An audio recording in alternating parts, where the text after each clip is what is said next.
Hello, everybody, and welcome back for another episode of a podcast. Today, we are going to, we shouldn't do this. I shouldn't say what the topic is because it's just going to go haywire again. So, well, how about instead I just say, hey, Jen, how are you? I'm well, thanks. It's good to be back here doing another podcast. Yes, we had a lot in the barrel that we have now edited. And so now we're on to some new topics that I'm super excited about. And again, will not mention until I actually start speaking on them because you never know what's going to happen. Lovely listeners, I did mention that Samael, after who's been kind of chill for the last few weeks, got really chatty again the other day. And so I never know when the Seraphim is going to kind of hijack the topic. So we're gonna forge forward and create some lovely sacred space with sound here for our discussion, whatever it may turn out to be. Sounds good. I will bring in, I already hear Archangel Michael in my ears. And as always, as we had established before, Samael is always welcome to join as well. So I will just open up and bring through whatever it is that they would like to bring through energetically to prepare us all for this conversation, whatever is meant to really come through for us today.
That was lovely. Thank you. Well, I have to say, your song today, I said there was a chatty seraphim, and whoo boy, um, I knew he was excited about you singing because he was humming as you were getting the microphone set. And I think he may Nice. have actually been anticipating us doing this today because I got woken up in the middle of the night last night to him humming. And I was like, what are you doing? It's just humming away. Um, I have a little something. that he said while you were singing. And I have not heard him discuss this before. And I think you will Awesome. find it interesting. He says, "You can eat and drink music, Umshala. It is nourishing for the soul, can be a feast for the heart. When you are troubled, lonely, and hungry for something more, find new flavors of song. Provide for others with your voice. Fill the senses as you would at a supper of celebration. Water and bread and the fruits of the earth maintain the body, but music maintains the soul. The first bite of the fruit of knowledge is also the sound that begins our hymns of praise, praise of unity and the beauty that is the seed of all life." And then he had a little message for you. "I thank you for the full belly, singer." So I'm guessing that maybe your songs are also snacks in a certain way. Seraphim snacks. Seraphim Snacks. That's the name of your first album, Seraphim Snacks. Uh, I love it. well, I mean, in the Bible, and you look whenever angels are mentioned, they are always singing hymns of praise or singing. You know, there's so much connection between music and angels. They're always pictured holding harps and trumpets, and all of the music is such a part of all of the stories that we have about them. It sort of makes sense that if they are not walking around in earthly bodies, that music is an essential part of their lives, sort of like water is to ours. And so we're to the point where like they crave it. I guess we could, maybe a pop song is like pirate's booty for the archangels. Who knows? But I've never heard him talk about music as food before. I just thought that was kind of cool. Yeah, I think it's really fascinating for me. I'm seeing it too in the context of my last week, where food has been something that has been extremely limited to the brat diet of, I've had some stomach issues. And so all I've been able to eat is like plain white bread and saltine crackers and water. And, it's been like extremely limited. And it's so interesting that in this time when for me, I'm like, I don't feel like I'm getting any of the stimulation and the excitement and the life out of my food, that the idea to feast on song and feast on music and fill my belly with that, I think is a really fascinating thing for me, timing wise there. This is a topic I thought about at one point when I was thinking about the difference in how I live my life now versus how I lived it when I was a teenager or college student. And I mean, obviously, like your body is different, your finances are different, your social circle is different, all of those things. But one thing that I noticed as a teacher, especially when I was working with middle and high school students, is the amount of music in their life, right? They always have their headphones on. They are always excited to bond and talk with their peers about new music that's come out or old music that they're rediscovering. They constantly have music in their environment. It's on their computer, it's in their rooms at home. They're excited to go to concerts. A lot of them are actively in music programs or taking music lessons or participating in choir. And I was just thinking about how, during the holidays when I was younger, there was so much music, certain albums. I mean, this again shows you my age. I wanted the mixtape, and a mixtape from someone showed they really loved and cared about you. And when you were in your first sparks of romance, what did you do? You made them a mixtape to show them that you cared, right? And friends would make you that for your birthday, and concert tickets and albums and CDs were what you wanted at over the holidays, where music was just an essential part of who you are. And I mean, if I look back now, I think of how many hours I spent on bands that I loved. So full revelation. I was a hardcore Duran Duran fan back in the 80s. And I think the lyrics that that particular group came up with inspired the way that I write and the way that I process things and I think about stuff. And you would go dancing. In college, you went to parties and you danced. And if there was a live band there, it was the best night ever. And a lot of times during those years, especially college, when you're trying to pay for your books and stuff and you're eating rice and beans, music really was your fuel a lot of times. It put you in a new headspace and get you pumped up or help you process heartbreak or any of those things. And at some point in my life, as I got older and went to work, I stopped having favorite bands. I stopped going to concerts. I didn't take music lessons anymore. And I'm realizing that that's a real loss. It's such a treat for me every time we do the podcast to hear you sing. And it's such a treat to get together with you and Keith because I constantly hear about new music from the two of you. So I'm making a concerted effort to more of that back into my life and to pick up some of the passions that I had when I was 20.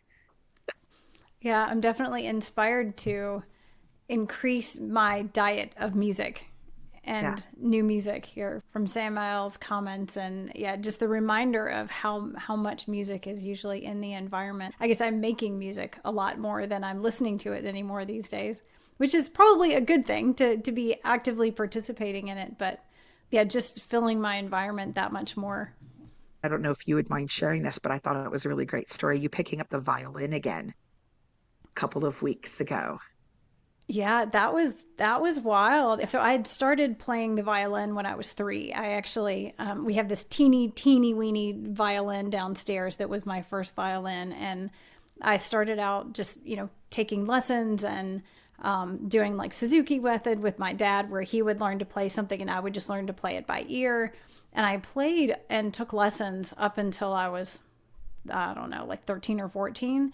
And at that point, I was really good. I was really accomplished. I had been playing in orchestras and things and practicing, and I was playing at a high level, but I didn't love it. Like it was always work. It was always struggle.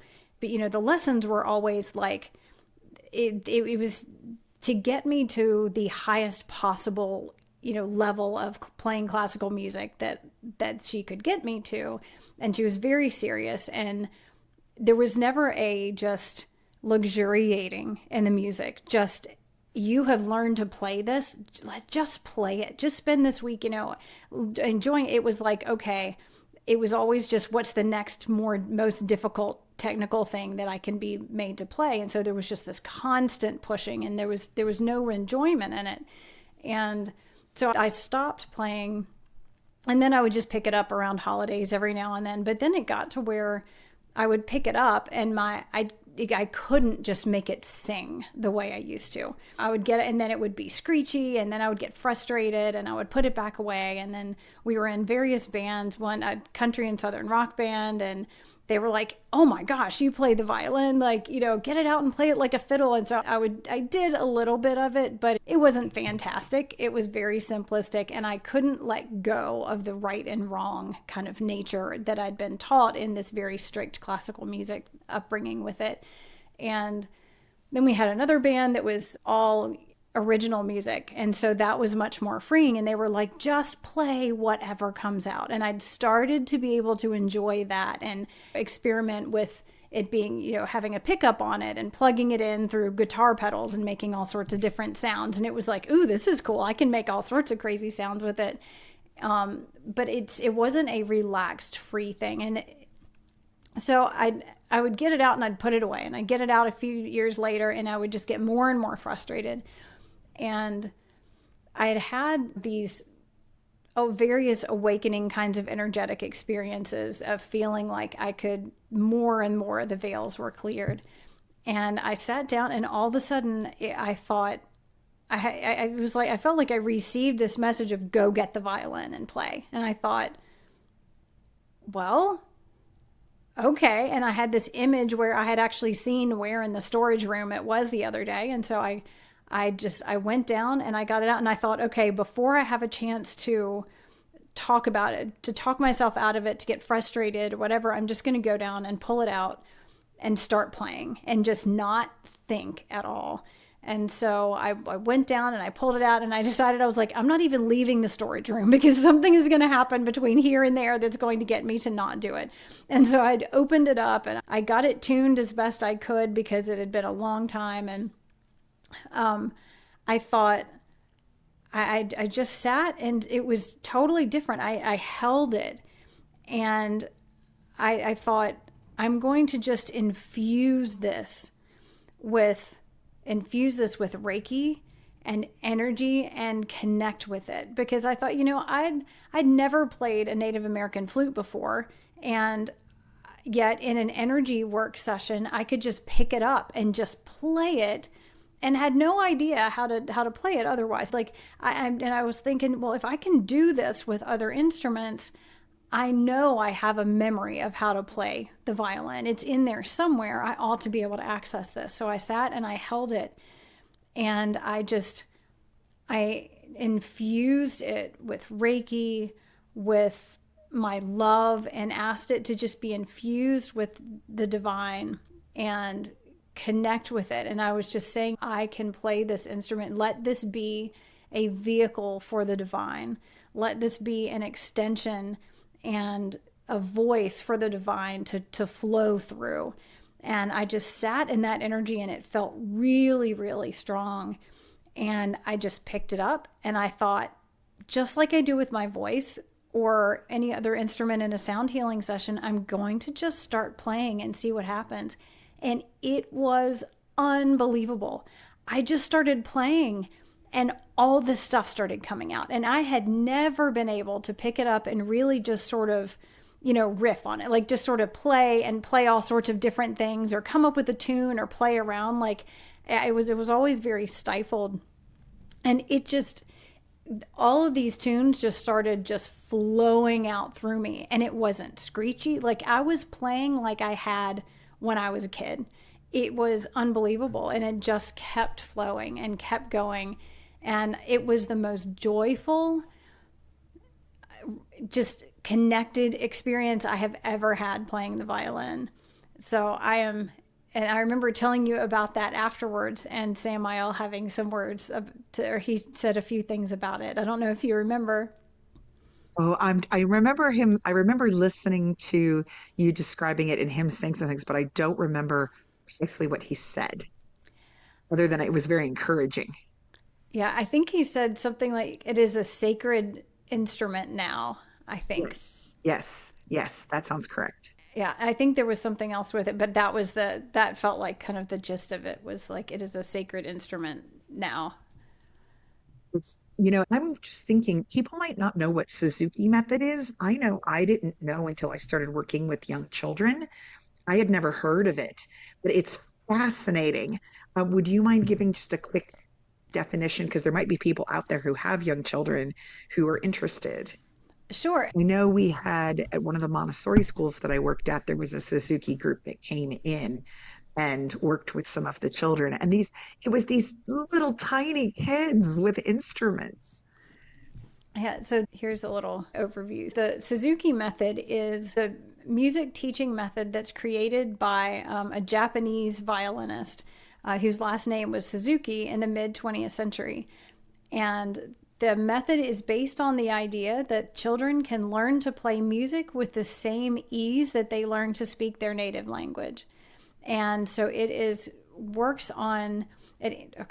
So Suzuki method aims to create a reinforcing environment so that it's enjoyable for the teacher and the child and the parents to develop musical ability with carefully selected songs to help the students advance in their skills, to develop good form and posture. They use properly fitted instruments, really small ones, or for small children, really any sort of music thing is going to do that. They're going to make sure that you have a properly sized instrument, and involve the parents. So this is a big thing. And this could be any caregiver who's willing to support that. It could be a grandparent or a good friend who is willing to do this and regularly practice and do this with the kids.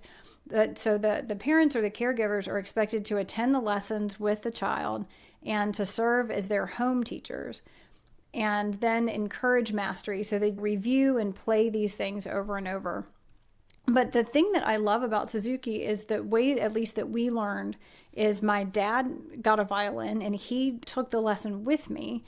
And so I would learn from the teacher, and it's all by ear, at least for a long time. And that's where I think the thing with the idea of learning to speak the native language, it's like you learn to speak your native language just by hearing it and hearing people and having them use it over and over.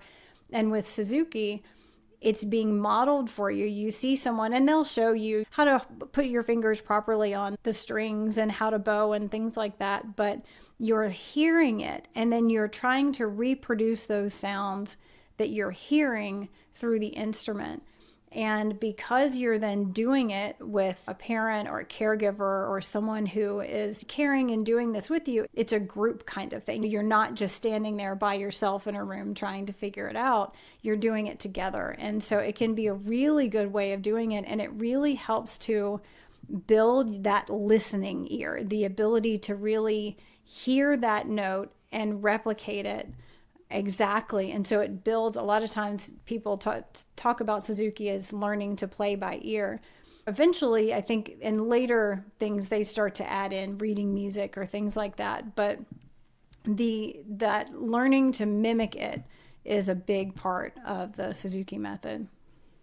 That's so cool. Maria Montessori talked about the absorbent mind. They drink these things in, and it's so much easier to learn these things as a young child than it is as an adult.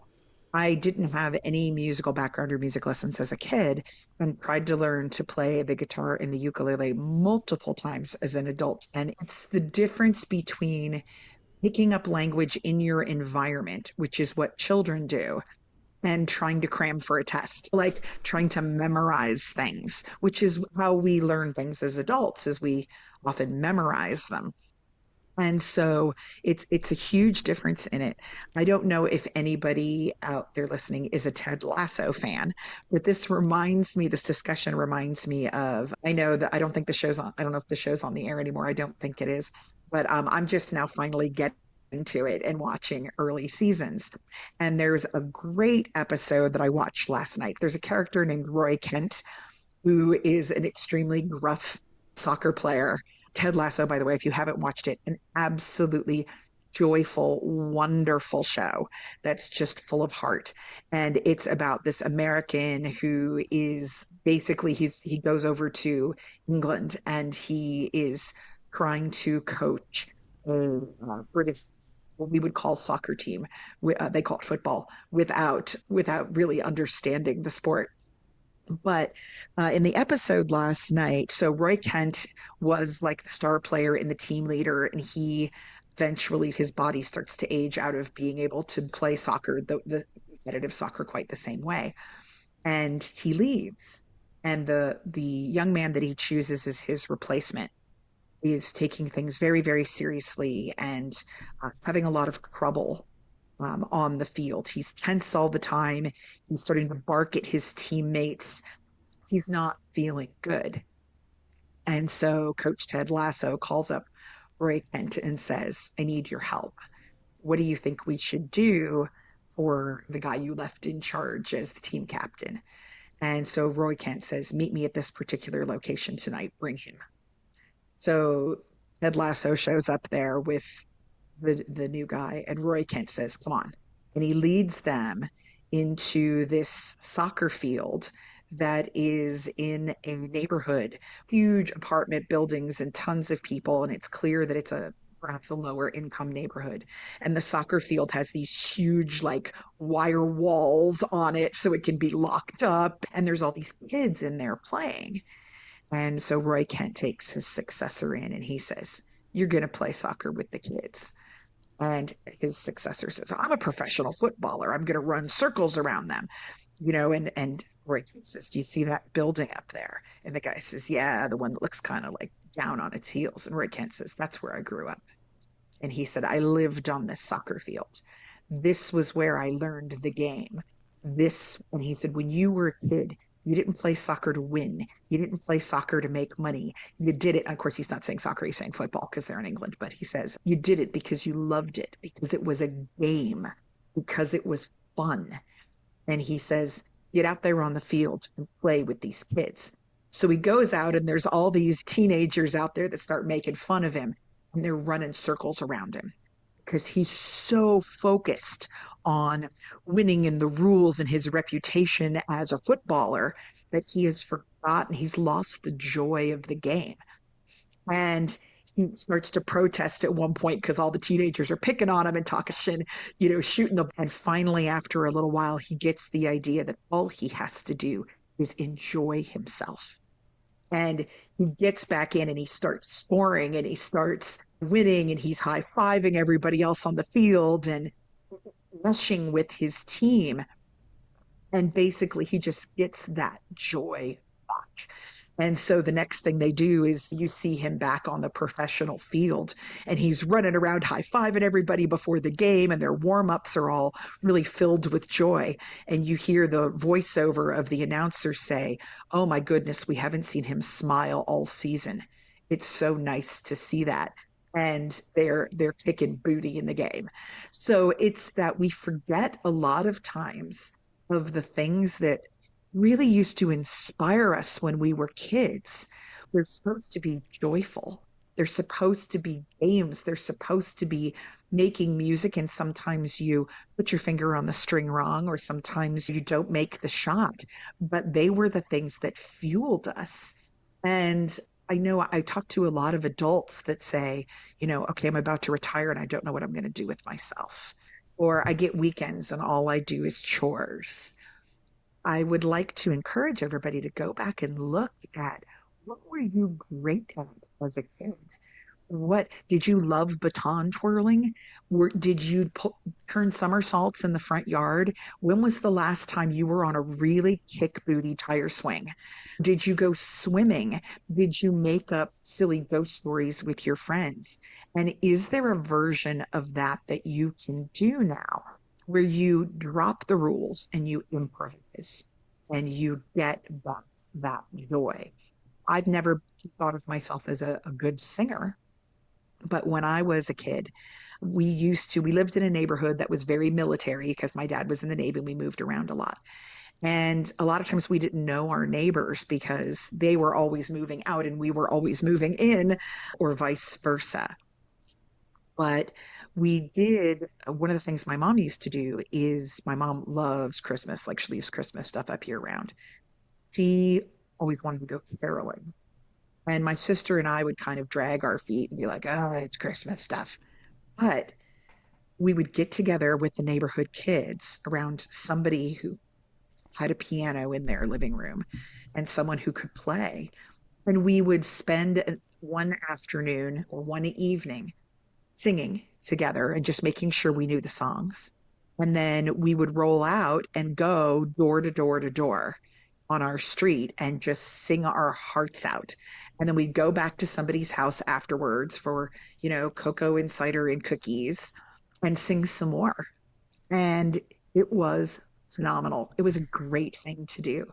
I know there are a lot of people who listen to this podcast who might not, like, a lot of the songs we know, the carols we know, are from one particular faith or religion. But there are other ones out there. Deck the Halls is all about a Yule log. That's pagan, man. You could throw that in. I'm sure that there have to be other songs for Hanukkah besides dreidel, dreidel, dreidel. And I'm going to challenge you all to tell me what they are. Whatever it is, you could just get together and sing. Make up your own carols. If you have musical ability, set your own words to music, or just sing songs. Here Comes the Sun, or, oh gosh, Somewhere Over the Rainbow, or whatever it is, a song that everybody knows, and get that sense of play. I know Samael talks about singing in round being a really potent way of singing together, because you have to focus, you have to be really entirely like engulfed in that experience and focused on it in order to keep your part going. Those are, some of the absolute simplest songs there are ones that can be sung in round. Oh, yeah, rounds are absolutely amazing. One of the most powerful musical experiences I ever had is I was doing Montessori training, and they taught us all. We had a lot of different classrooms. Some people were training to be toddler teachers, some were training to work with primary students, some were training to teach elementary, and so on.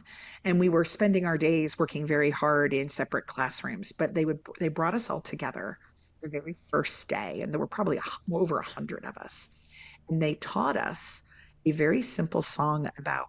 We got together. I think that this portion of the training was 2 weeks long, where we were having our classroom portions, and every morning we would get together and sing it until we were really good. And then at the end of the 2 week period, when we were getting all ready to go our separate ways, they divided us into groups and they had us sing it as a round. And it was one of the most beautiful things I have ever heard. Like, I'm choking up talking about it. To hear over 100 teachers who were going into their separate classrooms sing in a round, and each one of them was taking that song about peace back to a classroom that would have anywhere between 15 and 30 students in it, and they would sing it. They could sing it and teach it going forward. And it was absolutely fantastic. Show tunes. Oh man, if you are a show tune or theater person, there is nothing like belting out something from Cabaret or Into the Woods, or I know Wicked is really huge right now. Roll Out, Defying Gravity. Some of the best experiences I had in college is I was very involved in college theater. My part-time jobs were there, and I was a stage manager and I acted, and we would have cast parties. And I mean, when you're 21 or 20, let's face it, the beer is an important part of the cast party, right? And the other actors that you might have a huge crush on. But there were some nights where we would get together, go to a cast party. It would start off with eating and drinking and flirting, and it would end with 20 people lying flat on their backs on a carpet singing show tunes together to old albums, just doing, songs from a chorus line and songs from Rent and songs from Les Mis, and everybody just sort of drunkenly singing their hearts out. And it created this incredible bond, this incredible sacred space where we all were accepted for exactly who we were by singing these songs that we'd all come from different backgrounds and from different geographical locations, but we all knew the words, and we were all going to sing Pippin together.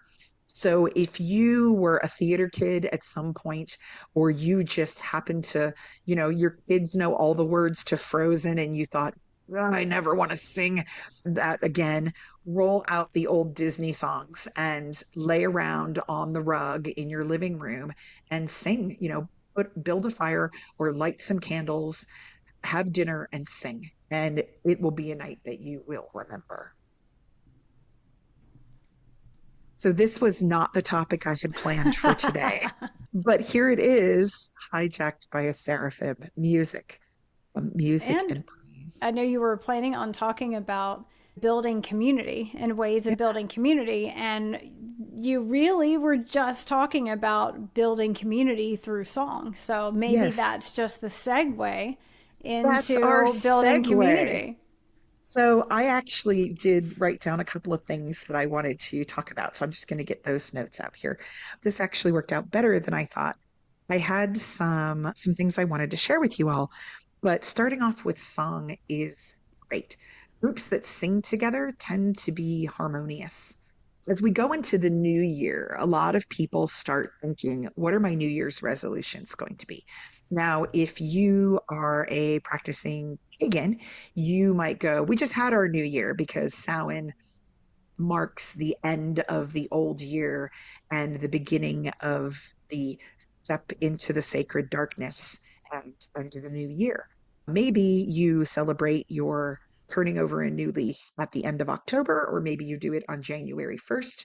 But one of the things that I always hear people say they want to do in the upcoming year is focus more on their spirituality and perhaps build a group around that, whether it's a book club or just a group that gets together in a living room and talks about spiritual topics, or whether you're like, yep, this is the year I make that coven, whatever it is that you, however you decide to structure it.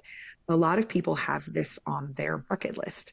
Now, I am, Jen, don't get mad at me because I'm going to say I'm an old witch. And she always tells me, stop using the word You're old. a You are very mature, young. I am experienced a, witch. I'm going to say I'm experienced witch, where I have seen an awful lot of successful groups, but I have seen a great many more groups that they end up falling into disarray and conflict because of how they structured or didn't structure themselves. So, one of the things I wanted to share today was a little bit of that experience and some ideas. If you are going, yeah, I want to start a new group at my university or among my friends, and I'm not really sure how to get started and how to make the thing run.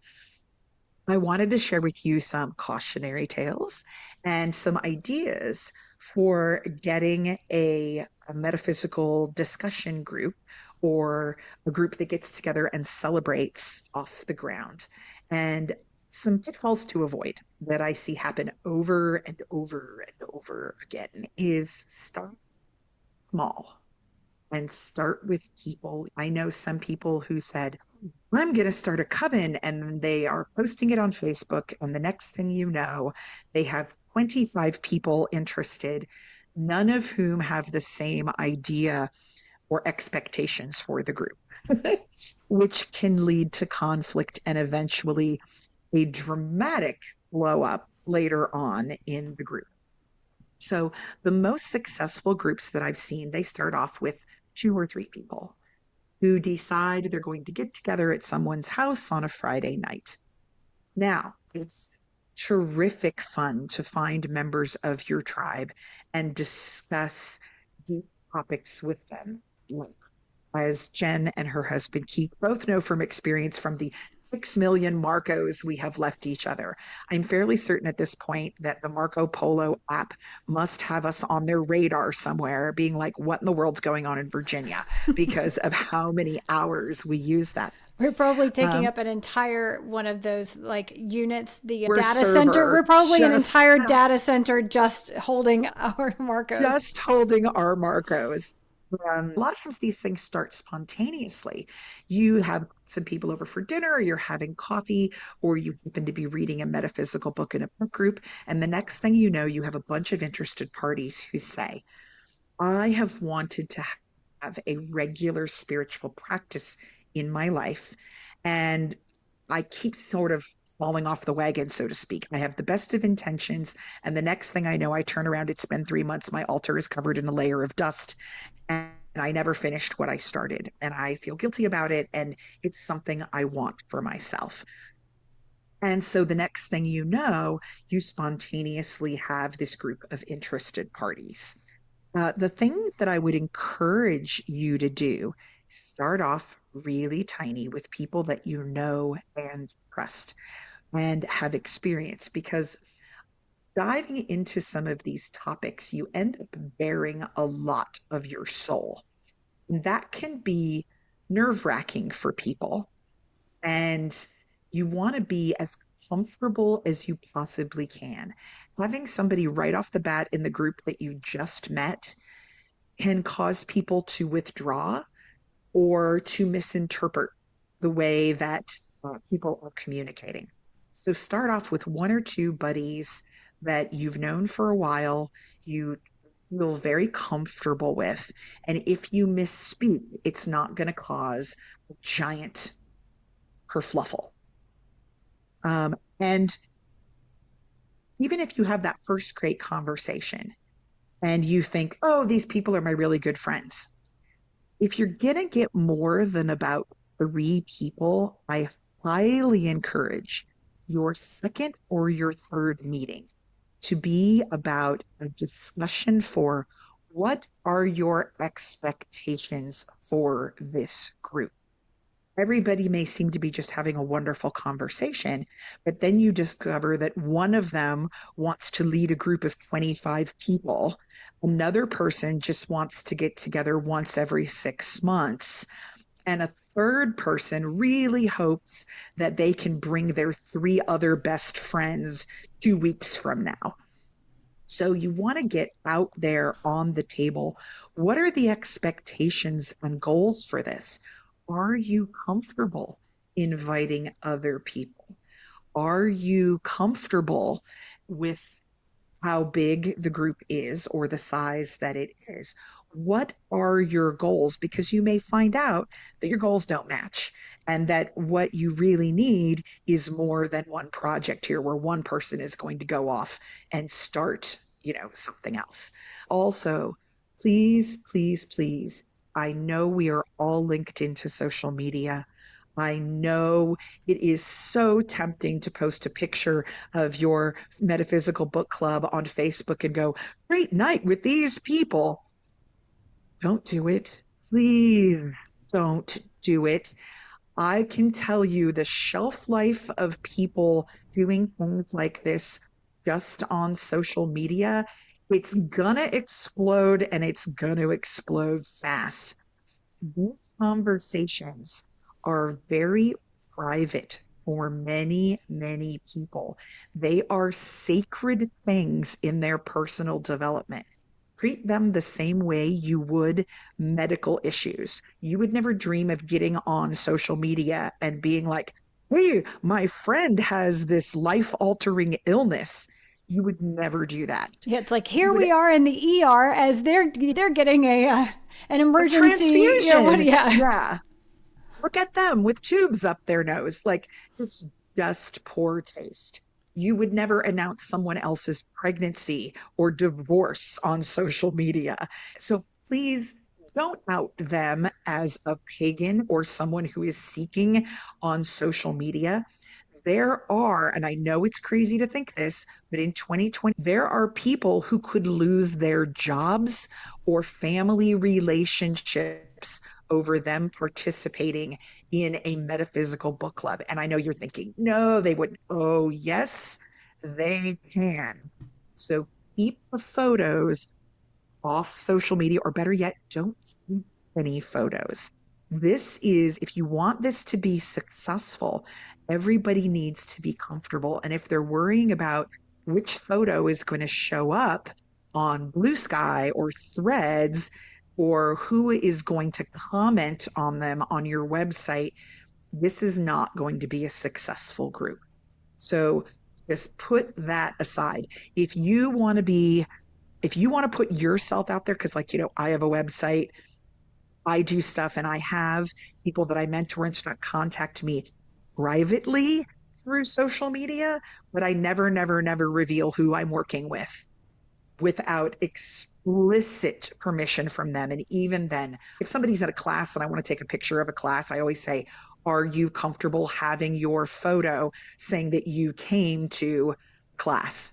And a lot of people say no, and maybe not the people you expected. So just put the idea of social media away.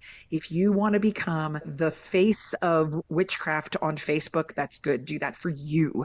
Don't take your book club along with you. Please, please, please.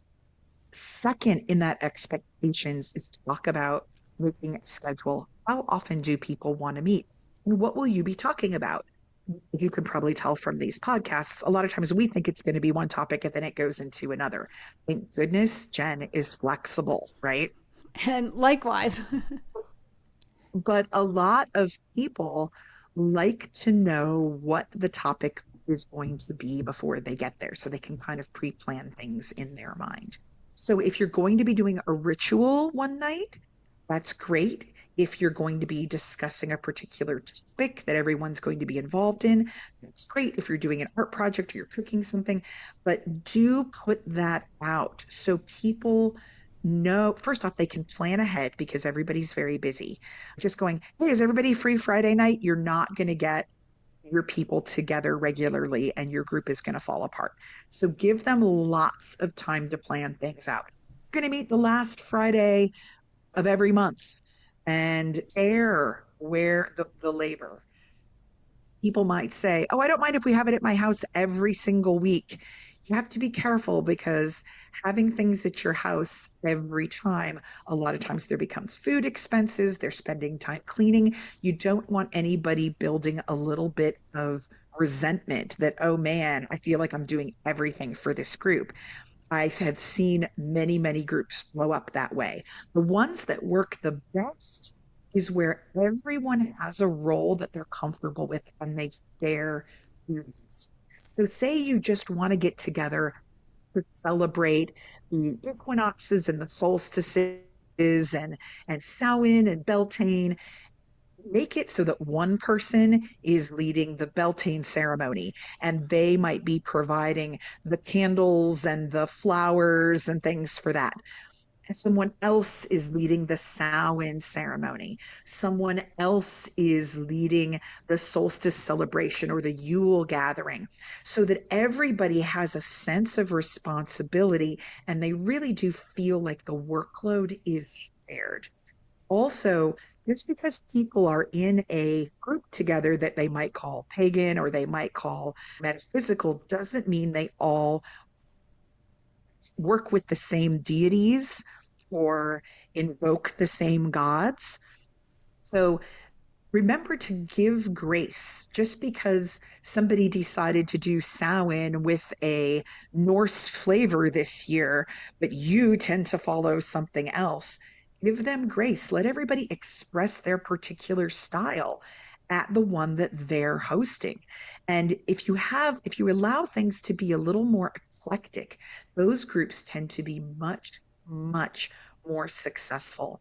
Everybody feels accepted, everybody feels seen, and everybody is involved in the process. It's okay to have somebody who is the quote high priestess or priest of your coven or your group, but make sure that it doesn't just become all about them and what they say. If you're doing mentoring, that's a different idea than grouping than just getting together for a group. So specify, are people in your group, do you have some people who are new to this path and are looking for mentors to take them under their wing or not? Like specify all of that. There are also people who just want to get together in a private chat group on Facebook and shoot the breeze. My experience with those is that there are tons of these pagan groups out there, and none of them ever actually really do anything other than chat. And that's fine. But if your goal is, I want to get together and celebrate, I want to get together and deepen my practice, I want to have a study group, look at the people that are in your group and think, how can we balance this so that it doesn't become, for lack of a better word, cult, that it doesn't just become one person who has all the power and everything is about them. It's okay to have teachers and leaders in the group, but you also want to have a separate person who is earmarked for conflict resolution. Who should you pick for that? Well, if you have anybody in the medical profession, particularly a nurse, they are generally great at this. EMTs, teachers who work with small children, social workers. Sometimes psychiatrists are good at this, but look around and see, is there someone in the group who is particularly gifted that when there is conflict, they can step in and mediate and put down in writing the expectations you have for the group, designate your conflict resolution person. From personal experience, I can tell you, I love to community build. I love to find a cause, get out there, put my back into it, and invite people to a very inclusive and open group where people of all races and orientation and backgrounds and genders are allowed. But what generally happens, there's a reason why witches split into two covens once they get more than about 13 members. Once you start getting above that 10-person mark, there's going to be somebody at some point who accidentally hurts someone else's feelings. And what's really bad is when you don't have any process in place to deal with this eventuality. I don't care how much you love these people, it's going to happen. All right. And when that happens, you need to be able to turn to your guidelines and say, we don't allow hate speech in this group. We do not allow people calling each other names on social media on this group. Literally lay out these are the behaviors that we expect people in the group to engage in. And if they are having trouble doing that, you need to get the two people who have the conflict, who generally are have decided not to speak to each other because they have no conflict resolution skills. Get that person who's good at conflict resolution into a private room. I'm really on my soapbox today. We do not teach conflict resolution skills in most schools in this country. And so most adults go into the workforce with nobody to rely on but the human resources department. And often the human resources department has only been trained on how to fill out paperwork and tax forms, not conflict. We're not a real conflict resolution place. So when you have a bunch of people who don't know how to peacefully work their way out of conflict, your group is going to be in trouble at some point. Try to find that sage in your group, that person who is calm, who is centered, who is very good at using their words and who doesn't take sides. This is the person that you will see on social media the least in your life. And that's often a good way to find them. Who hates being online? They often are the person who doesn't like that drama and wants to work very hard to help people find a peaceful resolution. So get that conflict resolution guideline in place. It also makes it so if you do invite someone to your group who then starts posting things online or stirring up issues because they have different expectations, you have something to point to say, we really wish you success on your journey, but this group is not the right place for you at this time. And it is okay to do that. It's very challenging, but it is okay to do that. Give everyone a role and everyone power in the group. That also helps to diffuse conflict of you're in charge, but now I want to be in charge. Right? And like I mentioned before, map out how to invite new members. I'm going to tell you a great method that I have seen ovens that have been together for decades do. Here is what they do. So, say there's this one wonderful coven, and they are very education focused. In my opinion, like celebrating together is awesome, but an educational focus is really the driving force for covens or book clubs or what have you. People want to learn together. It's lonely to learn all by yourself and to have no one to bounce ideas off of. So when your group decides to be education focused, you have increased your chance for your success rate a whole lot. Look for speakers to come in and speak to the group. I do these all the time. I go to different groups and I sit down and I teach one of my classes and invite questions. And then they get together after I leave and talk about what they thought of it. If you have people who are new to the spiritual quest, you can pair them up with someone who is more experienced, or even better, multiple people who are more experienced so they get a well-rounded taste. Because as we know, no two people are on exactly the same path. So, what these groups do often is someone finds out about them, super excited, and wants to join.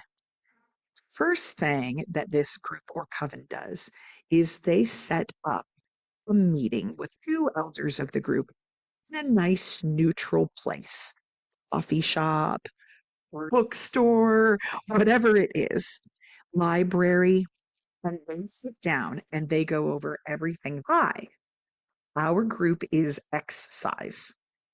This is how many people we intend, like where we plan on capping our membership, or the size we intend to be before we split, so that nobody who joins the group is surprised if you do split off into smaller groups. Everybody in our group has a role.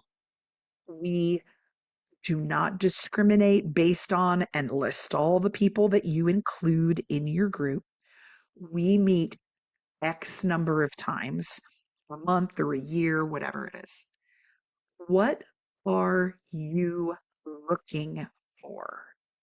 And interview them like you're going to offer them a job. Find out about their background, find out where they see themselves in a year.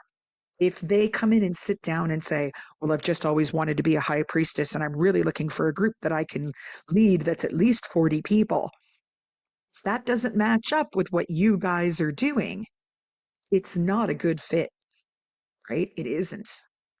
If they come in and say, well, I'm just seeking, I'd like to have a regular practice around like minded people, I'm willing to volunteer. And for people who are looking for one of these groups, if they try to tell you it's hundreds of dollars to join, you need to run in the other direction. Okay. Most of these groups are volunteer based. They might ask you to kick in and bring a casserole or buy your own copy of the book, or maybe chip in $5 for flowers and mead for the Beltane celebration. But this is a spiritual group. If they're asking you to sign a contract and give them $400 up front, you are probably in a pyramid scheme, not a good, healthy metaphysical group. Where is that money going? All right.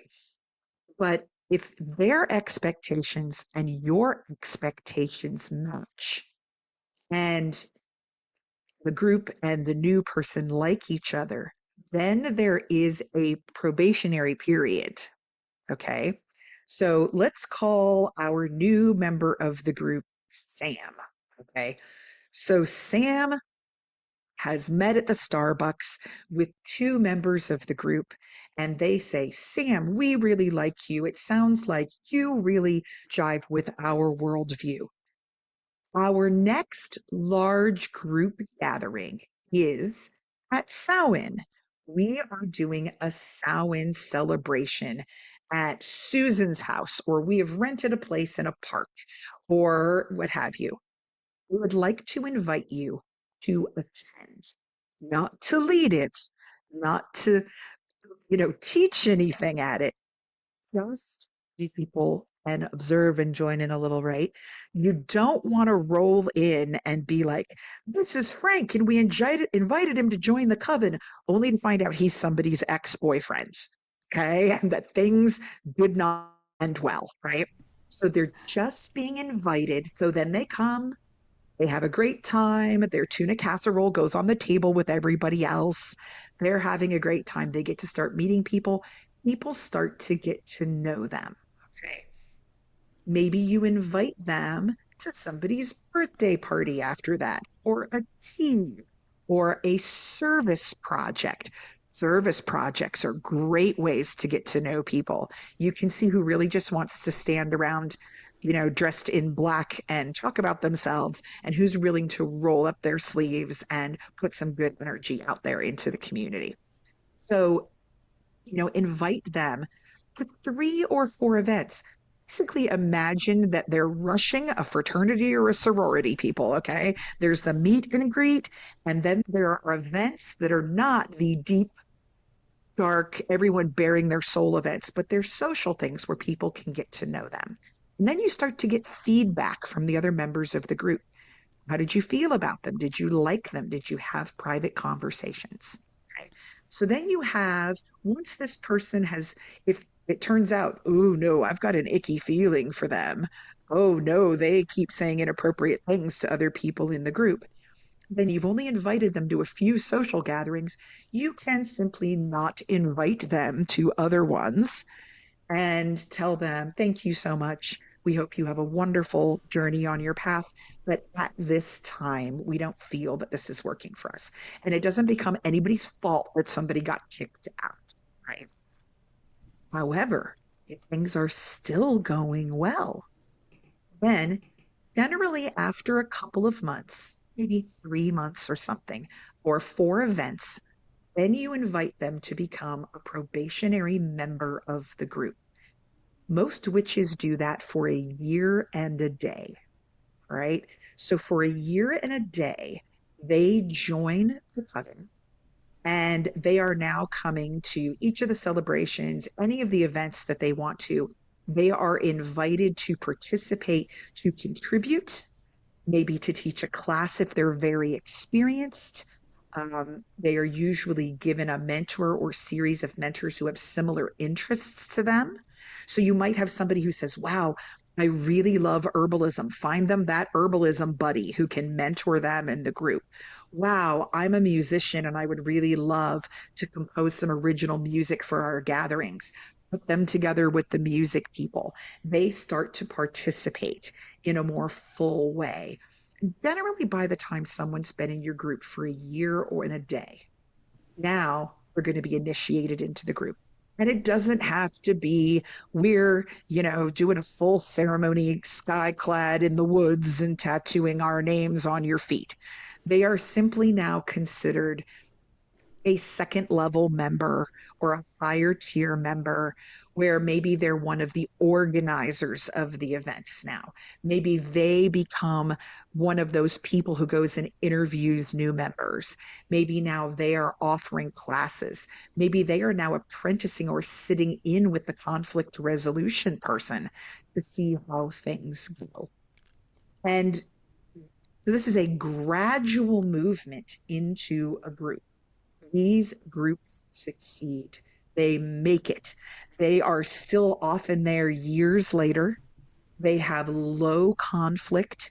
People feel invested and involved and supported, and they are learning together.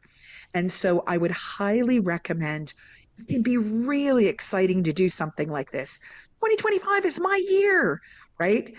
But try to take a couple of deep breaths and remember this is a pathway and relationships that you want to be on for a very, very long time.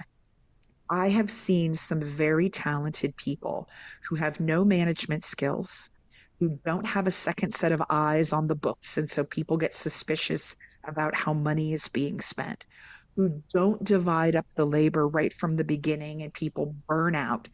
And I've watched them start 6 or 7 separate groups in a 5-year period, and each one explodes spectacularly in flames. You don't want to be the person with the track record of smoke behind you. So, just like you would if you were starting a business, think through what are our guidelines, our expectations, and how are we going to structure ourselves so that we don't end up as something I did once that didn't work. So that was an extremely enormous soapbox. But things that I do wanted to put out there for you guys. I hope you find your wonderful, wonderful tribe and you are celebrating and growing together in the next year, and that you don't end up as a scorch mark somewhere on Facebook. And if there's anybody who has questions about this that would like to reach out to me through the site, I'd be happy to to talk with you further about this. We have so few places to gather in this community that we do want to make sure that the ones that we are able to form are healthy and productive ones. Thank you so much for joining us. You are a valued part of this community. And we look forward to continuing this conversation with you next week.